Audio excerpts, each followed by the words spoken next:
A brand new weapon has been added to Black Ops Cold War at the start of June. It's the AMP63 fully automatic pistol. I unlocked it, I grinded mastery camos for it in multiplayer, and wanted to take this video to share its stats, my thoughts on the weapon, and try to give it a worst to best review. Because this thing is interesting, to say the least. Hi everyone, my name's Sinister Skater. Welcome to the channel. If you're not subscribed, get subscribed. My channel is worth subscribing to. I'ma just leave it at that. Now, everyone can unlock the AMP63 for free by doing one of two challenges. In multiplayer or Warzone, you'll need to eliminate 5 enemies with a pistol in 20 different completed matches, which is a lot of matches. Even if face-off was in rotation, that'd take you at least an hour and a half to complete. So I recommend unlocking this in Cold War Zombies, where you have to get 400 critical hit kills with pistols. It's really easy to do. I myself unlocked the AMP in 16 rounds of Firebase Z, which took only 25 minutes. If you want to take a shortcut, you can also buy the Gamma Ray bundle in the store for 1,000 Call of Duty points, which will give you the Gravitaser blueprint to use. I want to start with the AMP63's stats and talk about its use as a single pistol, and then we'll get into how it performs as an akimbo weapon. On paper, the AMP63 stats don't look much different than the other pistols that are currently available in the game. It has the same sprint and movement stat values. The sprint to fire and aim down sight speed are nothing new. The damage isn't really anything new either. Typically, it's going to take you 5 shots to kill under 19 meters and 6 shots to kill beyond 19 meters. You get 15 rounds into the default max. You should be able to squeeze about 2 kills out with this pistol before having to reload. You also can reduce this to 4 shots to kill, but we'll touch on that later on in the video because the odds of that happening are slim to none, even with the task force barrel equipped. What it boils down to is essentially the AMP63 is a Diamatti on paper. The only difference is the AMP63 has a 200 to 300 millisecond slower reload and has slightly worse hipfire, but none of those are very game changing until we look at the AMP63's recoil.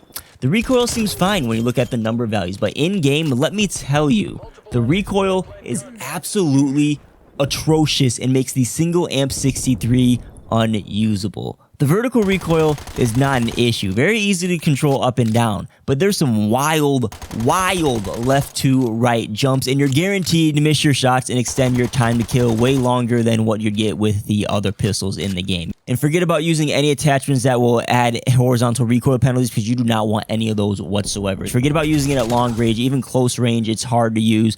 I just don't understand why the AMP63 has such bad recoil when you're just using it as a standalone pistol.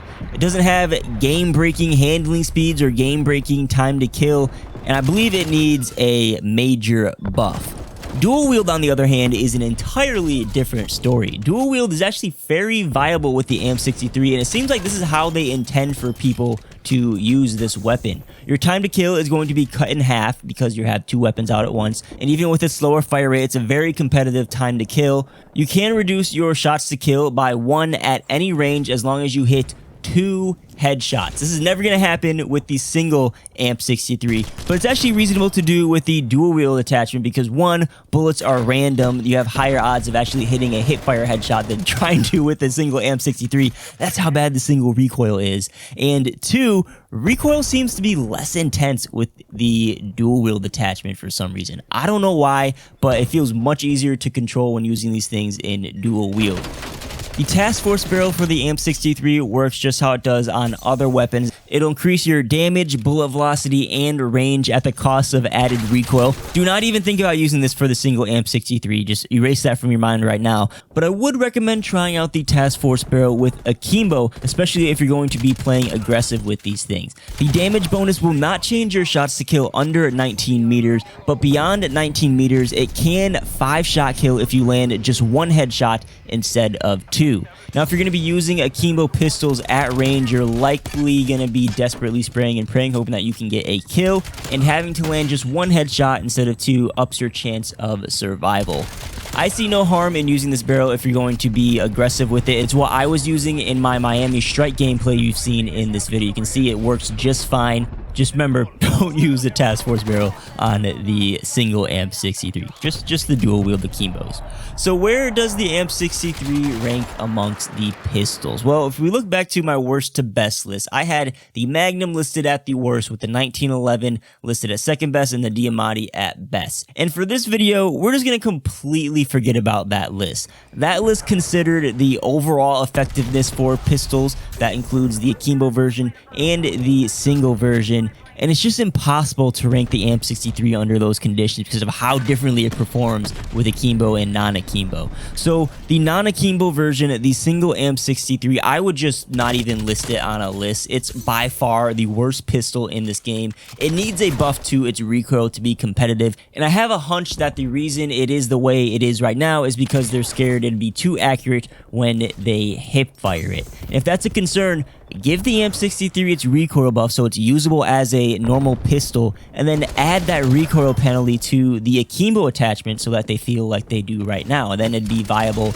both as akimbo and a single weapon. Because right now, the single version is trash, straight up. Now, my thoughts on the akimbo, I feel it's very similarly ranked to the Diamatti, but I'm going to say I prefer the AMP63, and depending on how you use akimbo pistols and how your playstyle is, it could be the best pistol in the game right now. The reason is because it is a full auto weapon and it feels more consistent. You don't have to spam the triggers like with the 1911 or the Diamatti. The Magnum is also really good because it has a potential to one-tap enemies, but you do miss shots from time to time, and that could be frustrating. The akimbo AMP63s are very reliable, they have a competitive time to kill, and you know what to expect when you are using them. And under that lens, they are one of the best akimbo pistols in the game right now. At the end of the day, the AMP63s are a fun, solid akimbo pistol. The single use is trash, but it is rare that we get full auto pistols in COD games these days, so I'm happy that we even got them in the first place. The classes you're seeing on the screen right now are the best classes I've come up with and are what I've been using in the gameplay for this video. If you clicked on this video expecting some Warzone stats, I don't have the exact number values for you, but they have been accessible in Warzone for a while, and we already had some conclusions to what they are. They're not the best in Warzone, but they are a reliable backup weapon you can use as a secondary on something like a Ghost class when you only are rocking one primary. The time to kill is decent, but not the best, and when you consider its competition, the Psychov, mostly you're going to be better off using that because you can get up to 80 rounds with that 80 round drum mag, where the AMP63, the highest magazine size you can get is 25 at the moment. I wish that was actually bigger for both Cold War and Warzone, but that's how it is, at least during the launch week for these pistols. But let me know what you guys think about the AMP63. Do you think it needs a buff, or am I missing something? Or do you think the akimbo version is complete trash, contrary to everything I've said in this video? Let me know down below. Don't forget to hit that like button and consider subscribing. And if you'd like to help support the channel directly, there are some links down below in the description that you can check out. Peace.